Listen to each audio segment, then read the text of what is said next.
Olá pessoal, como é que vocês estão? Eu dou as boas-vindas a vocês aqui nessa nossa conversa online, já que presencialmente está meio difícil para que a gente converse ultimamente, e essa é uma data, uma ocasião muito especial. Eu decidi fazer essa palestra, A Excelência Contagia, para comemorar os 4 anos de lançamento do meu livro, Os 50 Textos. É uma coletânea de textos em que a gente fala sobre desenvolvimento humano, carreira, lideranças, sobre vida profissional e sobre a vida pessoal.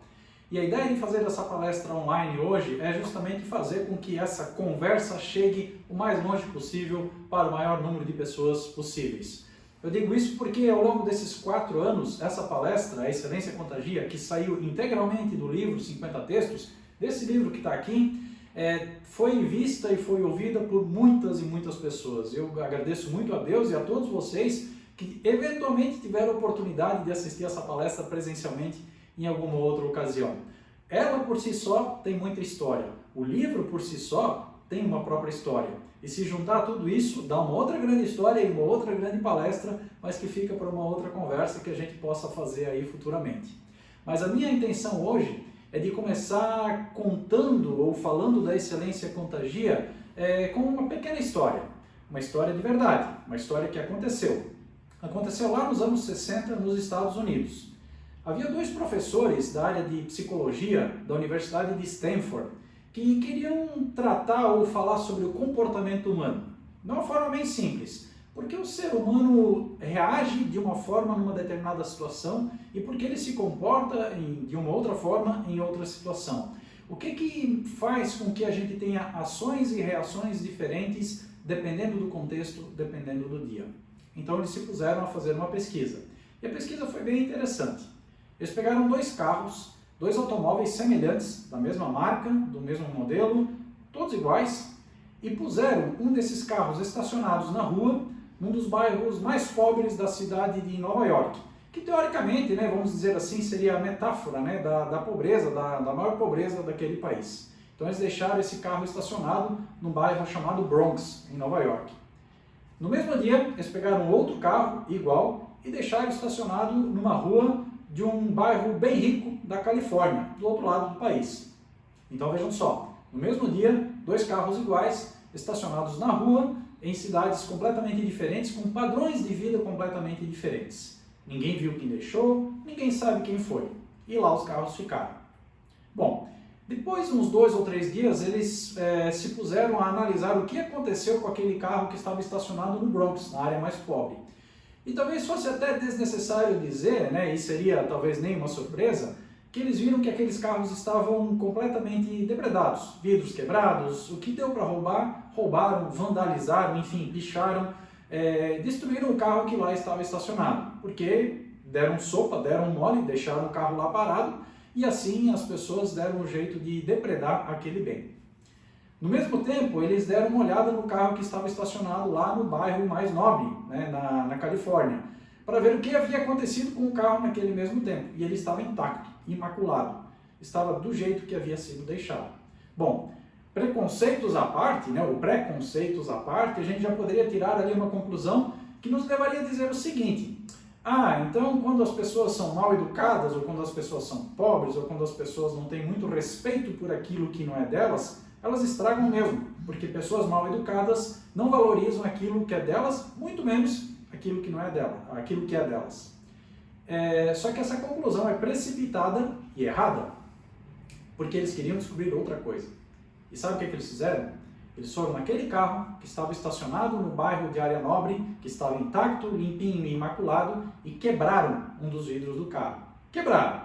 Também ninguém sabe quem viu, ninguém sabe quem foi. E assim deixaram o carro lá estacionado. 2 dias depois, esse mesmo automóvel, que estava até um dia antes inteiro, sem qualquer traço de vandalismo, também estava depredado. Então como é que explica isso? O que aconteceu com aquele automóvel? Será que as pessoas de classe inferior ou mal educadas vieram para aquele bairro nobre porque sabiam que ali havia um carro depredado? Ou será que as pessoas que moravam ali mesmo, as educadas, as cultas, que fizeram com que isso acontecesse? E foi essa justamente a conclusão deles. Ou seja, a gente acaba agindo de acordo com aquilo que o ambiente nos fornece.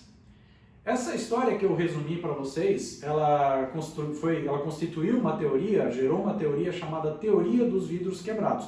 E até eu te convido a dar uma olhada na internet, no Google, porque explica de uma forma bem mais completa todo esse estudo que eles fizeram. E basicamente esse estudo nos leva a pensar e nos leva a crer que nós somos frutos do ambiente que está ao nosso redor. Nós somos determinados, nós somos moldados pelos comportamentos das pessoas. Ou seja, a gente age e interage com o ambiente e os nossos comportamentos e atitudes também influenciam os comportamentos e atitudes das outras pessoas. E a recíproca é verdadeira. Os comportamentos e atitudes das outras pessoas também nos influenciam. E aí nós chegamos a um paradoxo, a uma situação bem interessante. Porque se a gente olhar o momento atual, e desnecessário dizer como está o momento atual, né, em termos de pandemia, isolamento social, quarentena, crise econômica, crise política, tudo derivado de toda essa situação, a gente começa a se perguntar como está o ambiente ao nosso redor. O que está sendo espelhado para nós? A cada dia de noite, quando você liga a televisão para ver o noticiário, o que chega dentro da tua casa? Quando você abre um site da internet ou qualquer coisa para se informar a respeito de algo, para se atualizar, o que chega até você? O que predomina? São boas notícias ou são notícias ruins? Eu me peguei pensando a respeito disso há um tempo atrás e eu acabei descobrindo de uma forma bem empírica, sem fazer qualquer estatística ou qualquer pesquisa mais aprofundada a respeito, que praticamente 99% daquilo que nos é falado, de todas as notícias que chegam até nós, são negativas. Esses dias, numa outra palestra que eu fiz online para um outro grupo, nós havíamos comentado que eu havia convidado o pessoal que participava daquela palestra a acessar imediatamente o site de vários jornais ou vários portais em todo o mundo, né, dos principais jornais de todo o mundo, dos principais portais de notícia de todo o mundo. E a notícia que predominava em todos eles era a contagem de casos ou a contagem de mortos por conta do coronavírus. Então pode parecer bobagem, mas não é. Imagine o seguinte, quando algo ou alguém bate a sua porta na sua casa, você olha antes, né, para ver quem é, para ver quem está batendo, para ver se você vai deixar entrar. Quando é uma pessoa, a gente consegue analisar e dizer se vai deixá-la entrar ou não.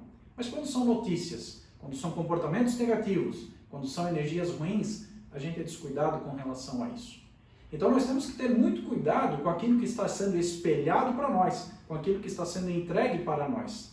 Porque isso acaba reforçando nossa própria forma de pensar e agir, e a gente acaba internalizando isso, assimilando aquilo, para depois externalizar, ou seja, a gente acaba agindo, pensando, falando, se comportando da mesma maneira, um tanto quanto negativa, que as notícias que chegam até nós. Ou seja, a gente abre a porta ou a janela da nossa casa para um monte de coisas entrarem, e essas coisas que entram não necessariamente são positivas.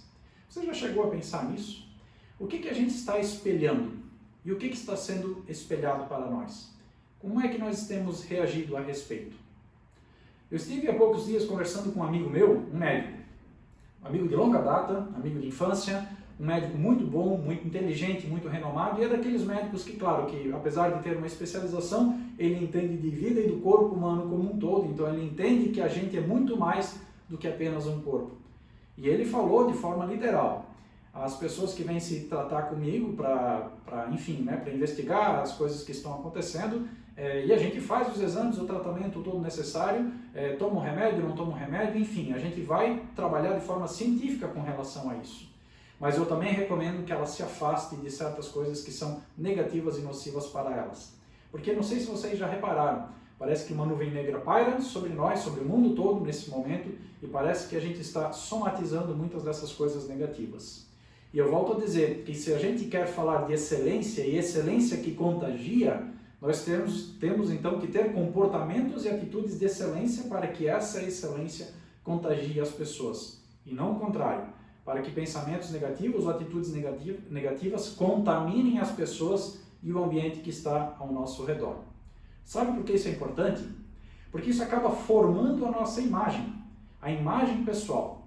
E quando eu falo de imagem pessoal, eu não me refiro somente à parte física, a roupa, né? A questão estética, muito embora isso seja muito importante também, muito embora por meio dessa questão estética a gente transmita ou repasse a forma como a gente está está o nosso humor, como a gente está se comportando naquele dia. E até uma situação interessante que eu venho observando nos últimos tempos tem a ver com a questão de home office. Quando muitas empresas se viram na necessidade de colocar seus colaboradores em home office, assim foi feito, um tanto quanto sem planejamento e tudo mais, mas tudo bem, funcionou. E as pessoas acabaram descobrindo, muitas vezes por meio de videoconferências, que aquele colaborador que antes trabalhava dentro de uma empresa, fisicamente dentro de uma empresa, ao trabalhar em home office, ele relaxou um pouco consigo mesmo. Então passou a não cuidar mais da sua roupa, deixou de fazer a barba ou de cuidar da sua barba, talvez até tenha deixado de tomar banho ou não, passou a trabalhar de qualquer forma, em qualquer lugar. Ele começou a gerar um prejuízo à sua imagem pessoal, que bate diretamente também na nossa autoestima. Porque quer queira, quer não, o fato de nós nos deslocarmos para o trabalho, deslocarmos fisicamente para o trabalho, faz com que a gente tenha que ter alguns rituais, faz com que a gente tenha que ter alguns cuidados consigo mesmo. E isso ajuda muito na nossa percepção de carreira, dividir as fases do nosso dia, da nossa vida. Isso ajuda muito na nossa percepção de autoestima, né, de que a gente precisa se aprontar e precisa de repente virar uma chave para sair de um ambiente e entrar em outro. E como é que está a tua imagem pessoal? Se você está trabalhando em home office ou não, não importa. Como você está trabalhando a sua imagem pessoal? O problema é que muitas vezes a gente acaba não cumprindo aquilo que a gente fala. E a gente acaba prometendo muito mais daquilo que a gente pode entregar.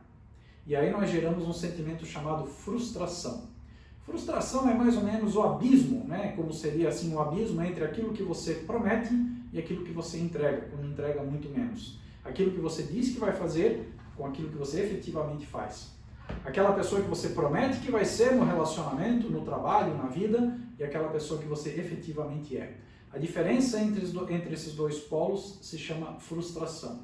Quando a expectativa é alta, quando o desejo de encontrar ou de fazer algo muito bom acontece, mas a realidade é completamente diferente, nós geramos uma frustração tamanha para as nossas vidas, para as nossas carreiras e para as outras pessoas.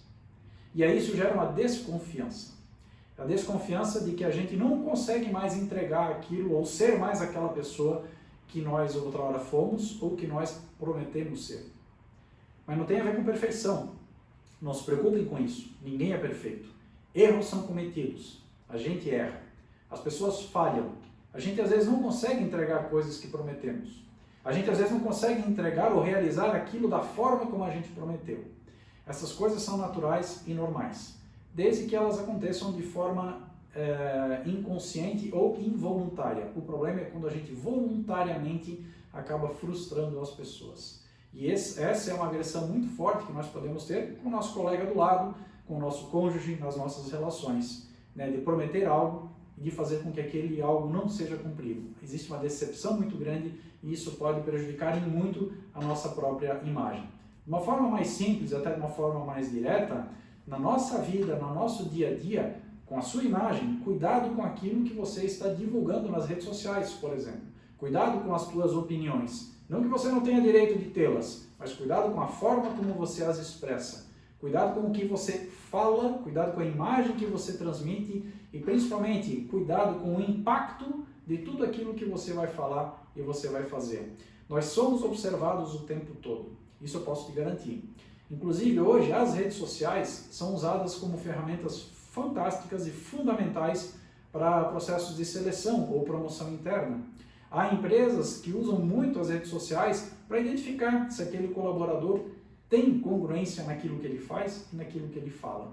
Todos nós temos o direito de ir na praia no final de semana, de participar daquele grupo de amigos que gosta de fazer determinado hobby, que gosta da trilha, do pedal, enfim, que agora a gente gosta de ir num show. Tá tudo certo, todo mundo tem isso, todo mundo tem um hobby e todo mundo pode postar isso. Cuidado somente com os juízos de valor. A gente precisa ter muito cuidado com a formação da nossa imagem para que essa imagem que a gente forma não prejudique ou não impacte negativamente no ambiente em que a gente está e nas pessoas que estão ao nosso redor. Mas como é que a gente faz isso acontecer? Né? E as pessoas às vezes me perguntam, Fabiano, qual é a primeira coisa que a gente deve fazer em relação a isso se eu quero de repente mudar meu comportamento ou mudar a minha atitude? É coisa muito simples. Para de falar e começa a fazer. Eu vou repetir, pare de falar e comece a fazer. Sonhos servem para que a gente se estimule a realizar coisas, mas os sonhos serão apenas sonhos se a gente não acordar de manhã e não fazer com que as coisas aconteçam. Objetivos que a gente tem somente sairão do papel na medida que a gente arregaçar as mangas e decidir fazer algo com aqueles objetivos, na medida que a gente decidir fazer com que eles se tornem prática. Isso serve para a minha vida, para a sua vida e para a vida das empresas, porque algumas estatísticas apontam que quase metade das ações de um planejamento estratégico numa empresa não acontece. Para ser mais exato, 44% das ações de um planejamento estratégico em grandes empresas não são colocadas em prática. Sabe por quê? Porque faltou ação. A ação está desenhada, o plano está montado, os responsáveis estão definidos, existe prazo, às vezes existe até orçamento e recurso. O que não existe é a ação. E aí eu gosto de chamar a atenção para uma trilha que eu gosto muito de compartilhar, eu gosto muito de falar, porque ela faz muito sentido para mim e eu uso isso muito dentro dos processos de coaching com os quais eu trabalho, que é a trilha da descoberta, da decisão e da ação. Vamos pensar no seguinte, quando a gente acaba descobrindo coisas, a gente acaba tornando as coisas mais conscientes a respeito de nós, do nosso mundo, da nossa vida, torna-se mais fácil a gente fazer determinadas decisões. Existe até um princípio da administração que diz que a gente somente consegue gerenciar aquilo que a gente mede. Se a gente não consegue medir nada, se a gente não tem indicadores, se nós não temos números, informações, fica difícil para que a gente tome decisões. Então, o diagnóstico, o conhecimento, enfim, a descoberta passa a ser uma fase fundamental da nossa vida profissional, para não dizer da vida como um todo. Porque é dessa forma que a gente coloca sobre a mesa tudo aquilo que a gente é, todas as coisas que a gente pensa, todos os nossos pontos fortes, todos os nossos pontos de melhoria, tudo aquilo que a gente precisa para evoluir, para trabalhar, para sermos pessoas melhores, para tomarmos as melhores decisões. Então, quando a gente coloca tudo isso sobre a mesa, e nós temos esse processo de descoberta bem definido, a gente pode tomar decisões. E a gente toma decisões. E a gente toma decisões todos os dias. E talvez você até já tenha ouvido falar, né, que as pessoas são indecisas, ou ainda, né, que as pessoas não gostam de tomar decisões, ou até você se considera uma pessoa indecisa, como eu escuto muito, né, e muitas pessoas dizem que são indecisas porque o meu signo é esse, porque o meu ascendente é tal. Tudo bem, tudo certo, eu entendo isso. Mas vamos pensar numa coisa, as pessoas não são indecisas. As pessoas tomam decisão. As pessoas não pecam pela falta de decisão, elas pecam pela falta da ação. Você decidiu começar uma dieta, decidiu começar a praticar um esporte, decidiu que vai trocar de emprego, decidiu que vai terminar um relacionamento, decidiu que vai mudar de cidade, vai fazer um intercâmbio, você decidiu. E a gente sabe disso porque a decisão ocorre aqui dentro, no coração. A teoria até diz, a teoria da decisão diz que todas as decisões são emocionais e não racionais. Por mais informações e planilhas que a gente tenha, todas as decisões são tomadas no coração. Ela é emocional. Emocional no sentido não da emoção em si, mas que existem componentes que são subjetivos, que estimulam a gente a tomar aquela decisão. Até aí está tudo certo. Tomei várias decisões hoje. O problema é que a gente não coloca isso em prática. Usando como exemplo, por exemplo, isso que nós estamos fazendo aqui agora é fruto, claro, do aniversário do lançamento do livro, das comemorações que a gente está fazendo nesse sentido, mas também de uma conversa, de um planejamento que houve comigo, com outras pessoas, da gente fazer esse evento online hoje, de fazer essa palestra acontecer dessa forma. Então, nós descobrimos quais são as coisas que nós precisaríamos para fazer com que isso estivesse acontecendo, a gente decidiu fazer, a gente decidiu a data, a gente decidiu a forma, a gente decidiu o local, e a gente está fazendo. É a ação que move o mundo. A ação é a alavanca. Não são só os sonhos e não são só objetivos escritos. Eles são necessários, porque é lá que tudo começa. Mas as coisas somente se concebem e se materializam quando alguém arregaça as mangas e bota a ação, bota a energia para fazer aquilo acontecer. E aí também tem um outro ponto interessante, né, que muita gente me fala que prefere não agir ou que tem medo de agir porque acha que não está pronto. Não, Fabiano, eu ainda não estou pronto para isso. Eu não estou pronto para aquele cargo de liderança. Eu não estou pronto para fazer determinada mudança. Não estou pronto para fazer aquilo que eu queria. O pior de tudo é que daqui a pouco a gente vê que tem outra pessoa que está menos capacitada ou menos pronta fazendo tudo aquilo que você gostaria de ter feito. E aí bate aquela sensação do arrependimento. ah, se eu tivesse feito, ah, se eu tivesse agido, ah, se fosse eu. Isso a gente escuta muito também. Então a dica que eu dou é muito simples. Se você tem um insight, se você tem uma ideia, se tem algo que você quer muito fazer ou você precisa muito fazer, faça. Não faça de forma impulsiva, né? Pense ou lembre da trilha. Descubra as coisas, tenha diagnóstico, conheça um pouco de si mesmo, planeje isso, decida o que vai fazer e faça. Se for necessário, procure ajuda para isso, compartilhe com alguém, mas faça. Porque o mundo está cheio de pessoas menos prontas que estão fazendo tudo aquilo que a gente gostaria de fazer e a gente não está fazendo. E aí as pessoas dizem assim, eu preciso de um motivo para começar, um motivo para a ação. E a tal da motivação. Motivação nada mais é do que um motivo para a ação. Os motivos são diversos. Os motivos podem vir por meio de cobranças, uma cobrança, uma imposição externa, como pode vir de dentro também, né? Que é a motivação intrínseca, que é aquilo que você quer fazer porque está no teu coração. E as duas situações funcionam. As cobranças funcionam, a imposição externa, alguém cobrar você, que nem acontece no trabalho, né? Você tem um chefe que te cobra uma entrega, um determinado resultado. Você tem um chefe que te cobra um prazo. Isso funciona e você acaba fazendo, mas isso não se sustenta por muito tempo. Porque a cobrança é uma imposição externa, de fora para dentro, e o nosso cérebro meio que entende isso como uma afronta porque a gente acha que outra pessoa não confia em nós, que a gente não vai fazer. E às vezes a gente não faz mesmo. Mas é porque às vezes a gente não está a fim de fazer, mas nós precisamos fazer porque faz parte do nosso papel. Então existe essa figura, essa pessoa que cobra a gente das coisas. E não precisa ser só no trabalho, isso pode ser em casa, né? Alguém que cobre você, né? Fique cobrando você para arrumar o seu quarto, para organizar a sua casa, alguém que te cobre para você fazer tal viagem, fazer tal passeio, para visitar tal parente, coisas que às vezes a gente não quer fazer, mas alguém nos cobra e a gente faz. E quando a gente faz por meio das cobranças, não necessariamente a gente vai fazer da melhor forma, ou de uma forma assim um tanto emocional ou amorosa. Funciona, a cobrança funciona, mas o que mais funciona são os exemplos. Eu tive recentemente trabalhando num coworking, apesar de estar aqui hoje no meu escritório, ter um espaço para trabalhar, eu gosto às vezes de trabalhar em lugares diferentes. Eu estava num coworking, tirei uma manhã para trabalhar lá, porque gosto do clima, da atmosfera, de ver outras pessoas. Sentei numa mesa, tomei um café e ali eu estava trabalhando no meu computador. E numa mesa próxima tinha uma pessoa, obviamente também trabalhando, e ele estava ao celular aos gritos, né, falando um monte de coisa com as pessoas com quem ele conversava, falando um monte de coisas cujas palavras eu vou tomar a liberdade de não citar aqui para vocês. Ele estava fazendo cobranças. Eu logo entendi que era como se fosse um gerente regional de vendas, um supervisor de vendas, ligando para as pessoas da sua equipe, cobrando resultado, cobrando meta, dizendo algo assim, olha só, amanhã termina o mês, a tua meta é tanto e você está tantos por cento abaixo da meta, o que você vai fazer? Mais ou menos isso. Só que a conversa era um pouco mais áspera, né, do que essa forma que eu estou falando para você. E aí ele fez isso com várias ligações, 4, 5 ligações, até que ele desligou o telefone, né, pediu um café, e eu vi que ele estava extremamente esgotado, ele estava exaurido, porque notava-se claramente que ele não estava gostando de fazer aquele papel. O que ele estava fazendo? Ele estava cobrando. Ele não estava liderando pelo exemplo. Ele tem uma figura de liderança, ele era um gestor, um coordenador, o chefe de uma área.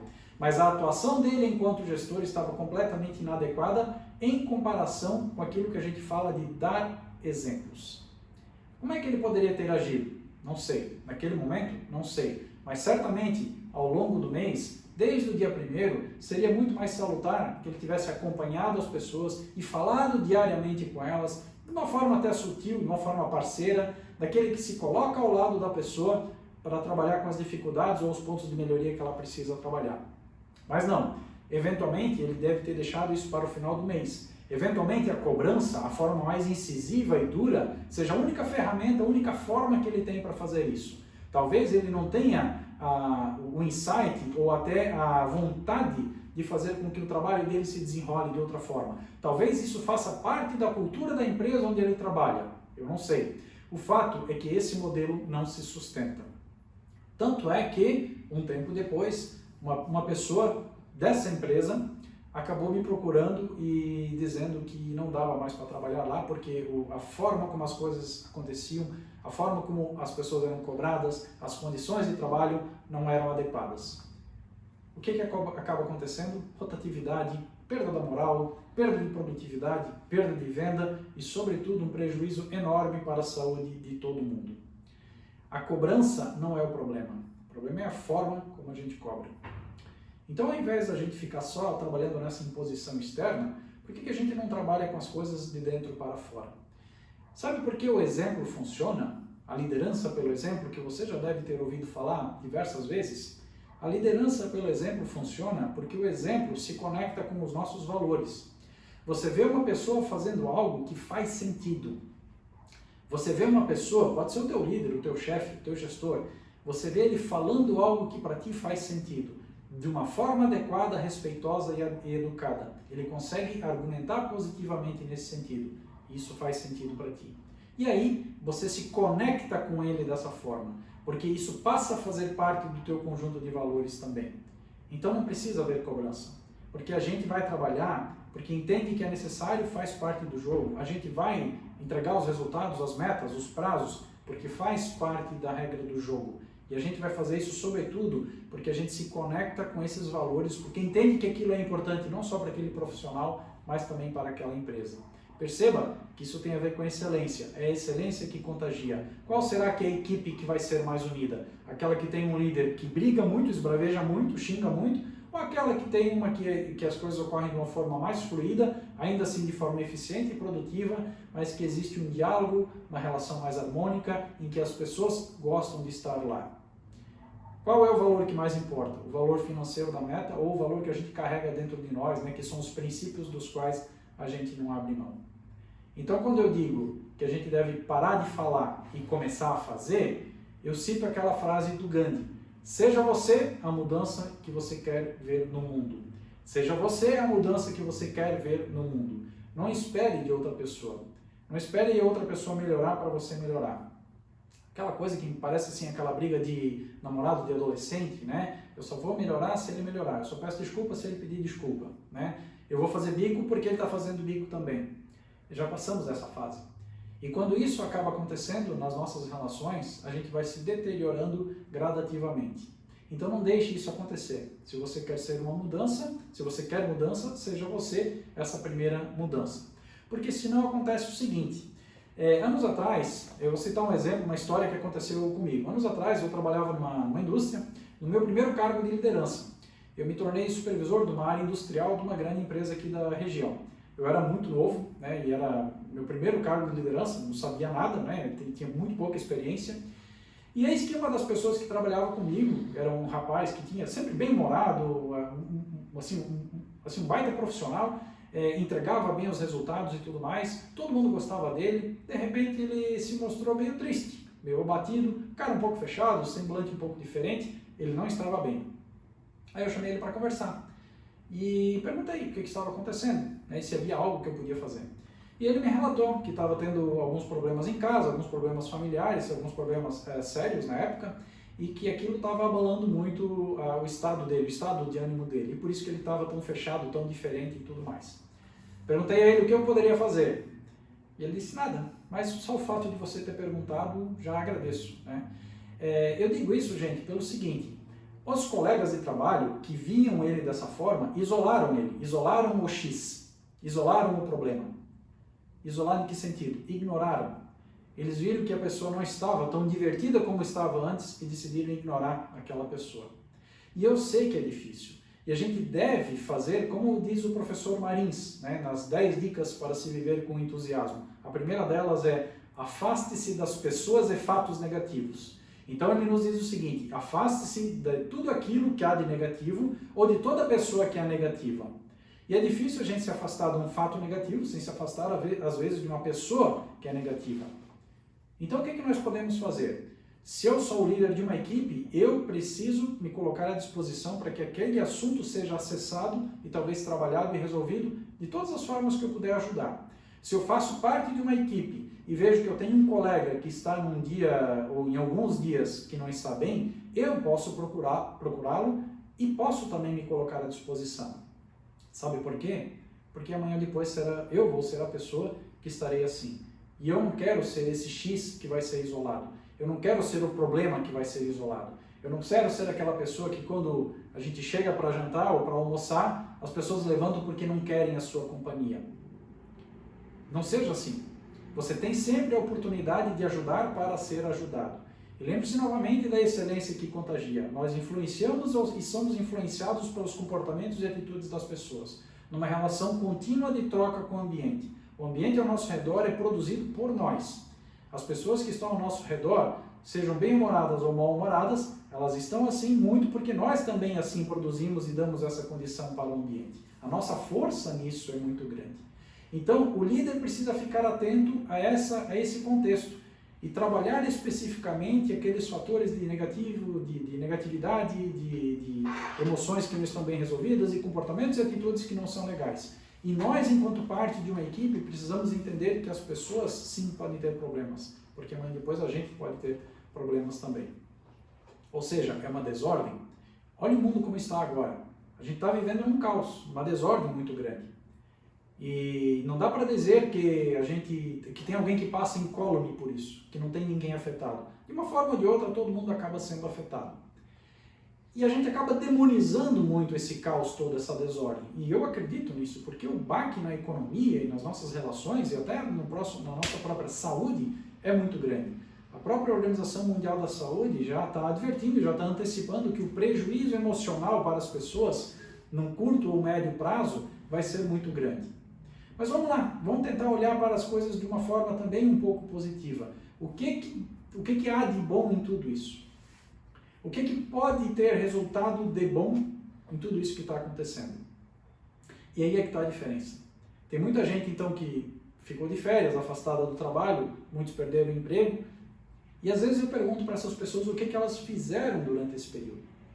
Então a resposta de muitos é: dormi bastante, descansei bastante, maratonei Netflix adoidado, tá tudo certo, né? Talvez precisava, mas não por tanto tempo. O que você fez nesse período? Porque a desordem, ela somente vai ser consertada quando a gente tiver a fim de promover uma nova ordem, uma nova reconstrução. E eu gosto muito de um provérbio árabe que diz que a hora mais escura do dia é aquela em que o dia está prestes a nascer. A hora mais escura do dia significa que daqui a pouco vai amanhecer. E você pode ter certeza, essa crise vai passar, essas coisas vão passar. Muitas coisas não vão ser como eram antes, né? Claro que não. As vidas que se foram, né? Os empregos que se perderam, mas de uma forma geral a humanidade vai prevalecer. Mas como é que a gente vai sair dessa? Como eu serei, como você será depois que isso tudo passar? Você já fez essa reflexão? E dessa desordem geral, qual é a nova ordem que vai existir? Como eu serei, como você será depois disso tudo? Eu gosto muito de um vídeo, na realidade é de um livro, né, chamado O Herói de Mil Faces. Tem um vídeo muito legal no YouTube chamado A Jornada do Herói, em que o Joseph Campbell, que é o autor dessa teoria, ele conta essa história, né, que nós todos somos heróis em uma determinada jornada. E agora a gente está na hora mais escura. E é nessa hora mais escura que a gente tem vontade de desistir, a gente desanima, a gente tem vontade de voltar para o começo, a gente tem vontade de fazer coisas que a gente nem imaginaria em outras circunstâncias.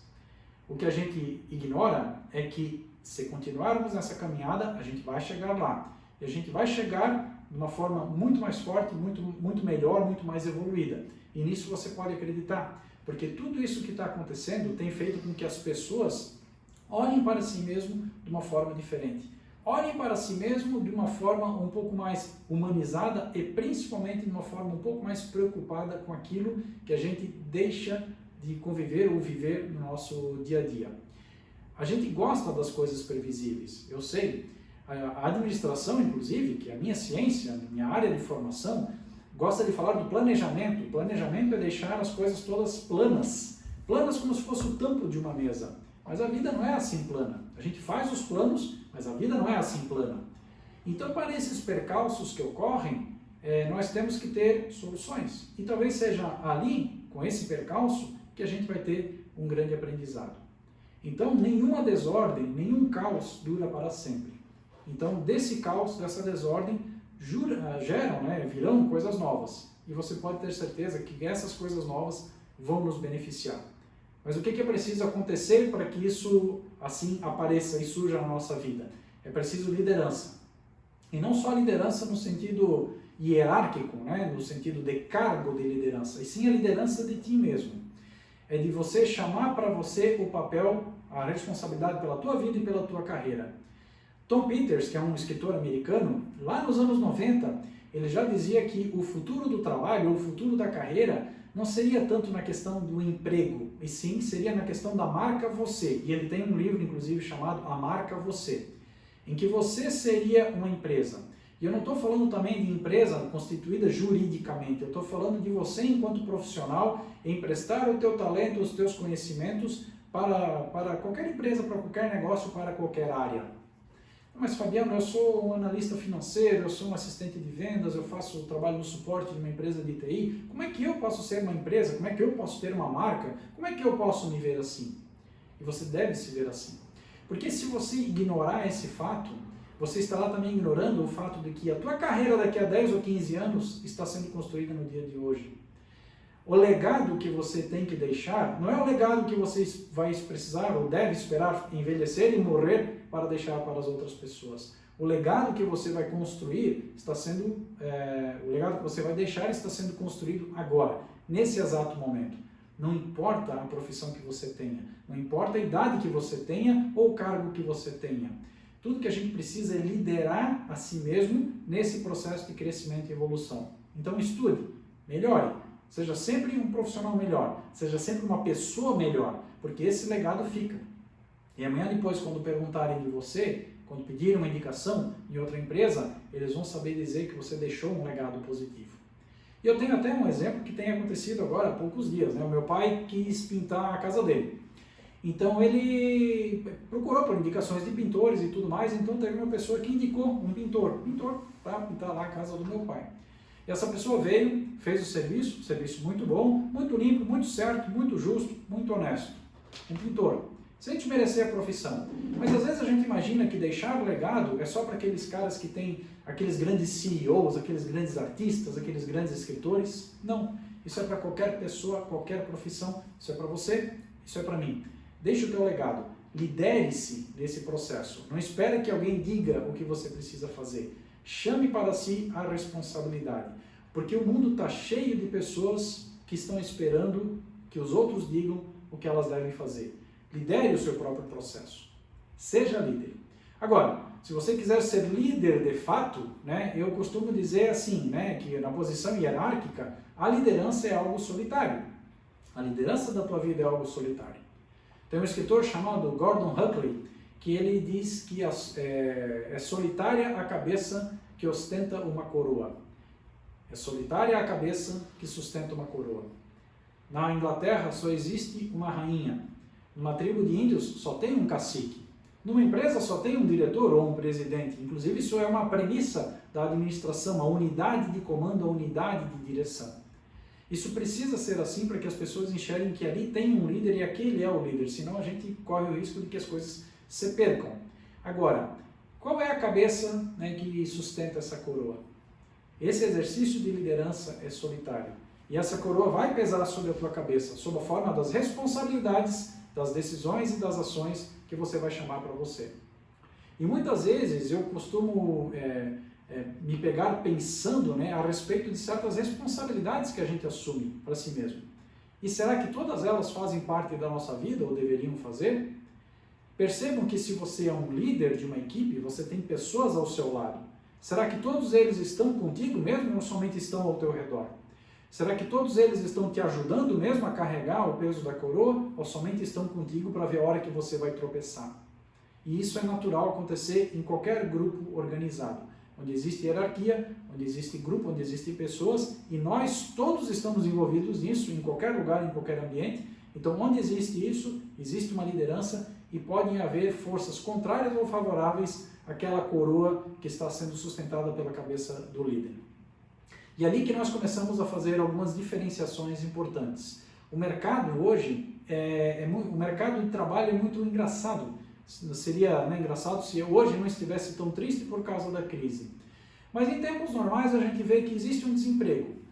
Mas por outro lado, a gente vê que existem várias vagas abertas, em aberto, e as pessoas e as empresas não conseguem preencher essas vagas. E por outro lado, as pessoas não conseguem recolocação. Existem questões técnicas, obviamente, existem questões de especialização que justificam isso, mas o que existe de forma importante é a questão do profissionalismo.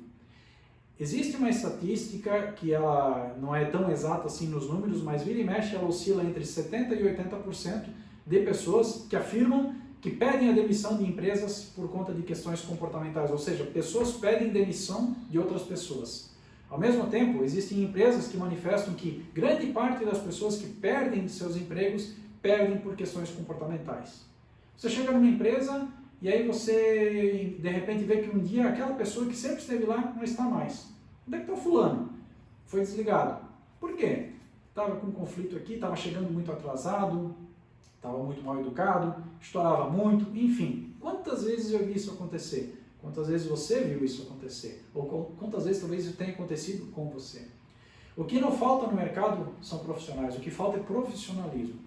O que falta muitas vezes nas pessoas é a noção de que aquilo tudo que a gente sonha para o nosso futuro, em termos de ascensão profissional, em termos de desenho de carreira e tudo mais, precisa ser construído hoje por meio dos nossos comportamentos e atitudes.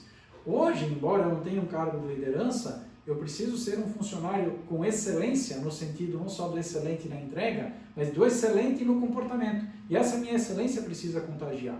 Porque, vamos falar a verdade, um dos fatores mais importantes na hora de escolher quem vai ser promovido ou de quem vai ser contratado é a forma como aquela pessoa se comporta. Por isso que se pedem tantas indicações profissionais. Chegar com uma carta de referência de uma pessoa importante e relevante, dizendo que você é um bom colaborador, que você é uma pessoa competente e comprometida. Isso faz toda a diferença. Porque as empresas não têm tempo e espaço para errar nas admissões, nas contratações. E você também não tem tempo a perder nisso. Então o que falta muitas vezes nas empresas não é o profissional, é o profissionalismo.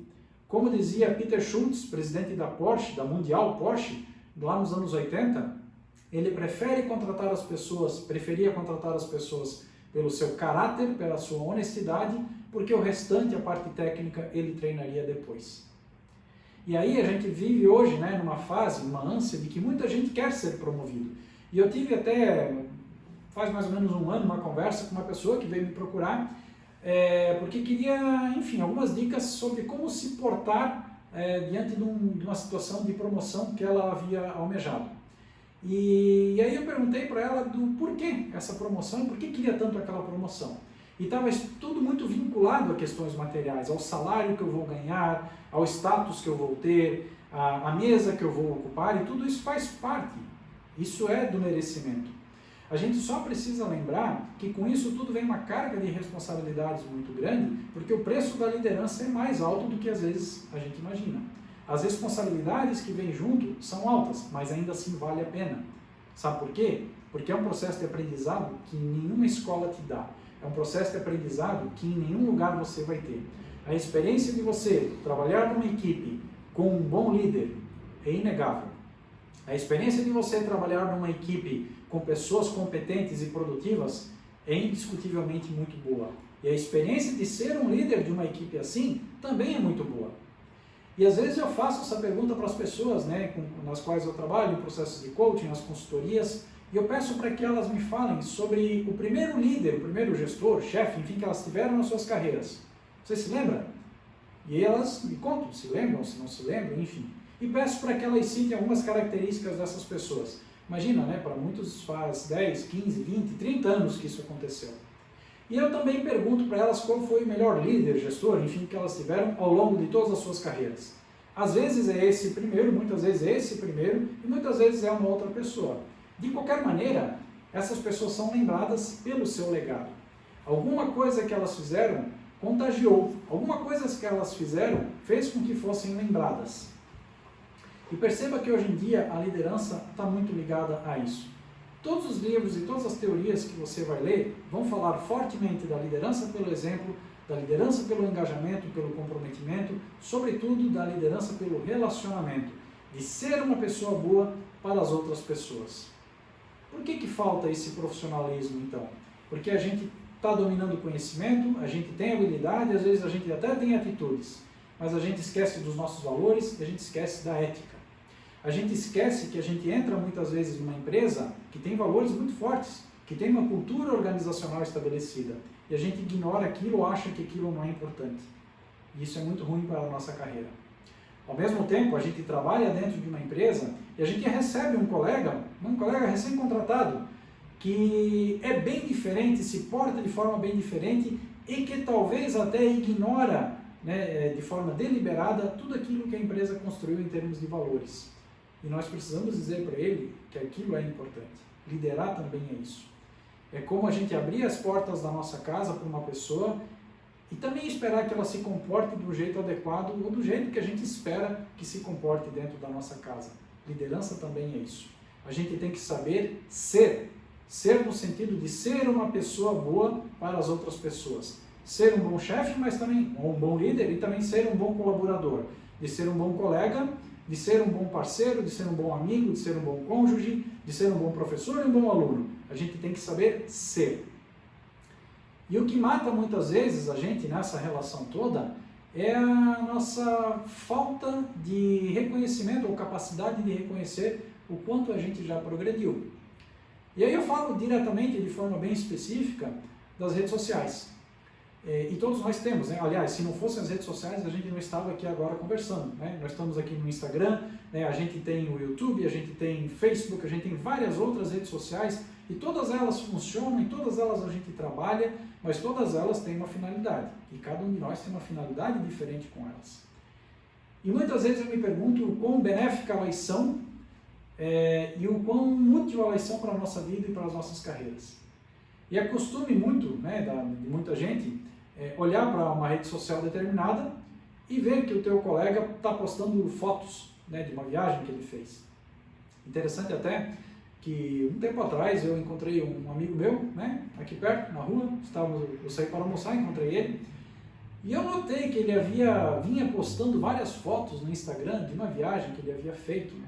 E eu perguntei para ele, pô, você tem viajado bastante, né? Porque vira e mexe, eu tenho visto fotos suas no Instagram daquela viagem que você fez para a Europa. Ele disse assim, não, Fabiano, eu só fui uma vez para lá, mas eu tirei umas 2.000 fotos. De vez em quando eu posto uma, né? Para fazer um TBT, alguma coisa assim, né? Quando a expressão TBT não era moda, né? Mas para fazer alguma coisa parecida com isso. Então quem olha de fora pensa que ele está viajando constantemente. E aí rola aquela inveja, que a grama do vizinho sempre é mais verde. E nós temos que ter muito cuidado para nós não nos compararmos com o outro. Porque o outro sempre vai parecer melhor do que nós. A carreira dele é melhor que a minha, o salário que ele ganha é maior, a vida dele é melhor, o apartamento dele é melhor, enfim, tudo é melhor, na aparência. Porque quando a gente chega mais perto, a gente vê que a grama que a gente olha de longe, que é verde, talvez não seja grama, pode ser erva daninha também, que também é verde. E eu digo isso para vocês com toda segurança. Quando a gente entra, às vezes, no âmago de algumas questões, de algumas pessoas, quando a gente entra na intimidade de algumas questões de todas as pessoas, todo mundo tem seus pontos de melhoria, todo mundo tem coisas a trabalhar. Muito embora a gente promova, né, a gente propague coisas positivas somente nas redes sociais. A grama do vizinho é mais verde, sim. Tomara que ela seja, tomara que ela tenha um canteiro, tomara que tenha flores, e tomara que isso sirva para nós como um estímulo, como uma referência para fazermos melhor. Mas que não seja uma fonte de inveja, uma fonte de insatisfação para com aquilo que a gente tem. Porque senão a nossa autoestima cai muito. E senão, tudo que você vai olhar ao seu redor, sobretudo as pessoas, serão fontes de insatisfação. Você vai botar a culpa em alguém por você não ter alcançado aquilo que você alcançou. Por você não ter aquele jardim, aquele gramado tão verde quanto o vizinho. Isso é um perigo muito grande. Então, qual é a comparação que vale a pena? É a comparação que você faz consigo mesmo. Hoje, você é uma versão melhor de você com relação a ontem. Mês que vem, você será uma versão melhor de você mesmo com relação ao que foi nesse mês. Essa é a comparação que vale a pena. Esse é o sentido todo do trabalho que a gente tem que fazer. E isso acontece diariamente. Às vezes o resultado não vem tão depressa. É como uma dieta, não vem de um dia para o outro. É como atividade física, a gente não emagrece de um dia para o outro, nem pega músculo de um dia para o outro. No começo dói, o corpo vai acusar o golpe, a gente vai ter algumas dificuldades, mas isso se faz gradativamente. A gente precisa fazer isso de forma constante e acreditar que funciona Por quê? Porque é com o hábito e com vários dias de hábitos positivos que a gente adota aquilo como definitivamente um novo conjunto de comportamentos e atitudes. Porque daí a gente para de se preocupar com o gramado do vizinho que é mais verde, e a gente passa a olhar para o nosso próprio canteiro, para cuidar do nosso canteiro, porque a única coisa que a gente pode fazer é controlar aquilo que está na nossa vida. E a gente daí trabalha com controle, com influência e preocupação. E a gente muitas vezes se preocupa muito mais com aquilo que está lá fora, fora do nosso controle, somente na nossa zona de influência, e deixa de lado aquilo que a gente pode efetivamente fazer, aquilo que está sob o teu domínio. E essa é uma reflexão importante. É claro que tudo que eu falo aqui, tudo que eu escrevi no livro, tem pauta assim na base científica, de teoria, da questão bibliográfica, tudo tem uma base muito interessante que respalda tudo isso que eu falei para vocês. Mas tem coisas que a gente explica e tem coisas que a gente sente. Muitos anos atrás, antes de eu ficar papai, tem um amigo meu, um grande amigo meu, ele nasceu a filha dele, ficou papai antes de mim. E eu curioso para saber, né? Perguntei para ele, então, como é essa sensação de ser pai? E ele disse assim, não dá para explicar, só para sentir. E eu me lembro dessa frase até hoje. Tem coisas que a gente explica, tem coisas que a gente sente. Das coisas que eu falei aqui para você, muitas delas se explicam de forma científica, muitas delas têm respaldo teórico que justificam tudo isso que eu conversei e comentei contigo. Mas outras coisas, e talvez a maioria das coisas que eu comentei, não tem ainda um respaldo científico. Mas eu falo para ti de forma empírica, ou seja, por experimentação, por experiência própria, que a gente vai sim poder fazer muita diferença na nossa vida, acreditando e tendo fé que nós somos agentes de transformação. Não é à toa que Martin Luther King, Nelson Mandela, Mahatma Gandhi, como eu já citei aqui nessa palestra, não é à toa que essas pessoas fizeram a diferença, porque elas agiram, porque elas acreditaram em algo. E elas trabalharam de forma muito importante os dois lados do seu cérebro, tanto a razão quanto a emoção. Embora não sejam fisicamente dois lados do cérebro, né? Mas eles trabalharam muito aquilo que havia no coração e na mente. E principalmente, eles entenderam que eles falam com o ambiente o tempo todo, assim como o ambiente fala com eles o tempo todo também. Isso serve para a nossa vida. Repare no ambiente ao teu redor. O ambiente fala conosco o tempo todo. Se há brigas e conflitos ao teu redor, perceba por quê. E perceba se você também não é uma das fontes geradoras desse conflito. Se o ambiente está ruim, nocivo, pesado por algum motivo, repare se você também não está ajudando a criar um ambiente dessa forma. Por outro lado, se o ambiente é positivo, se o ambiente é legal, se o ambiente é agradável, talvez você seja também um dos responsáveis por isso. Queira estar nesses lugares. Melhor ainda, seja uma das pessoas a construir esse lugar positivo. Chame para si a responsabilidade. Do contrário, não espere que alguém faça, porque se alguém fizer, vai fazer do seu jeito. E talvez o jeito dessa pessoa não é o jeito que você gostaria que fosse feito. Essa é a mensagem. Mas antes de terminar, eu queria, já que eu comecei contando uma história daquela teoria dos vidros quebrados e toda aquela história da pesquisa que foi feita lá nos Estados Unidos, eu quero terminar recitando um poema para vocês. Eu gosto muito desse poema e eu vou tomar a liberdade aqui de ler esse poema, uma colinha que eu fiz porque eu não consigo decorá-lo. É um poema escrito no século XVIII por um britânico chamado William Butler Yeats. E o nome do poema é Tecidos do Céu. E ele diz o seguinte: se o céu fosse um grande tecido, e fosse um tecido bordado, decorado com luzes prateadas e douradas, eu estenderia esse grande tecido aos teus pés. Mas eu sou pobre, eu não tenho tecido nenhum, e tudo que eu tenho são os meus sonhos, e eu estendo os meus sonhos aos teus pés. Então eu peço, quando você caminhar, caminhe com suavidade, porque você estará caminhando sobre os meus sonhos. Você estará pisando sobre os meus sonhos. Todo mundo tem sonhos, todo mundo tem aspirações, todo mundo tem desejos e a gente compartilha isso com as outras pessoas. Quando elas fizerem isso com você, respeite, honre, ajude, fique feliz, comprometa-se também com isso. Não faça pouco caso, porque amanhã ou depois você vai compartilhar os seus sonhos com outras pessoas. E tudo que vai e volta, a excelência contagia. Tanto quanto você ajudou outras pessoas a realizarem os seus sonhos, pode ter certeza que vai ter muita gente disposta a realizar os teus sonhos também, a ajudar você a realizar os teus sonhos. e eu espero que essa mensagem tenha feito sentido para você. O recado final que eu quero deixar é que essa palestra também estará no meu canal no YouTube, no canal do Fabiano Goldacker, e eu convido você a me acompanhar nas redes sociais, Instagram, Facebook, LinkedIn.